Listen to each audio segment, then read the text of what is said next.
ناوندا چند مزوپوتامیا 27مین سالوگر خود لی استانبول پیروز کرد.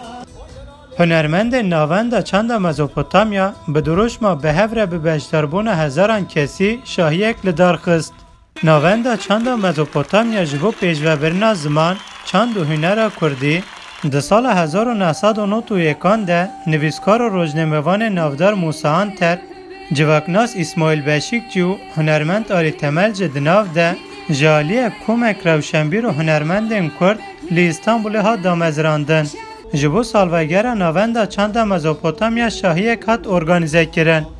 دوی شاهی ده هنرمند مینا مزگین تاهیر، یلد عباسی، فرهاد تونج دناو ده به دهان هنرمندان ستران خوین کردی گوتن. هر وها گلک دنگ بیش دانسا مزوپوتامیا تئاتر جیانا نوژ بر همین خوانین پیشبر هنرهیزان. هنرمند یلد عباسی افدو جاره تولی شاهی سالوگر ناوندا چند مزوپوتامیا دبه.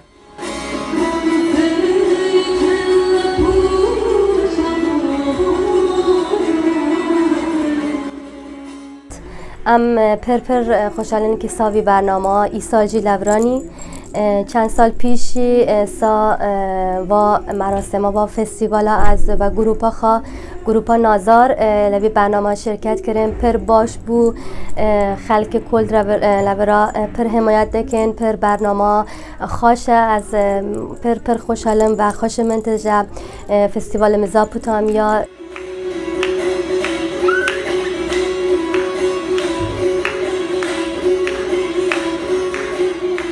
هر وها عباسی بریا تولی برنامه ببه جبر کنسرک لوانه دابوهات بنچاف کرن و باشه سربستات بردان.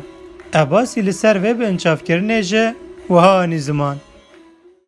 هیچ وقت از نخوازم با کار فرنگی تبل مسائل سیاسی بو خاشم از بسازه خوا و کلامه خوا استرانه عاشقانه عارفانه دبیجم و اوینی دبیجم و اصلا نخوازم که هنر من کاری که از دکم معرفی هنر من تبل مسائل سیاسی بو.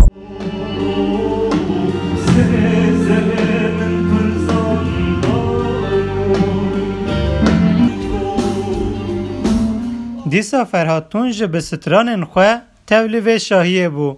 فرهاد تونج بحثا گرنگیا ناوندا çanda Mezopotamya کرو وها گوت. Zor bir süreçte kuruldu dedim. Navenda çanda Mezopotamya'da peyvajiyek zor u zahmet daha da mezrandın. Çand gerek daha talan kirin u politikayın asimilasyonu daha kirin. Lehember veki de salın nutan da serheldanek çebu u bu sedem avakirnan Navenda çanda Mezopotamya. Tunç dibêje zekten li ser navenda çanda Mezopotamya devam dike. O dibêje gelek şaxê navenda çanda Mezopotamya û gelek hunermendên navendê jî têne girtin.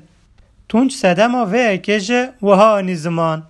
Mekkemenin Navenda çanda Mezopotamya di nava 27 salanda ji bo çanda Kurdî û gelek Kurd hafızayek ava kir. Li gor min êrişên li ser neçemê ji ber wê yekê hat kirin. Neçeme çinarek e. Di pêvajiyek zor û dijwar de tekoşîn hat van rojan. Pêwîst em xwedî derkevin. Neçeme ji bo çanda Kurdî hafızayek e. من بوتانی دنگ امریکا استانبول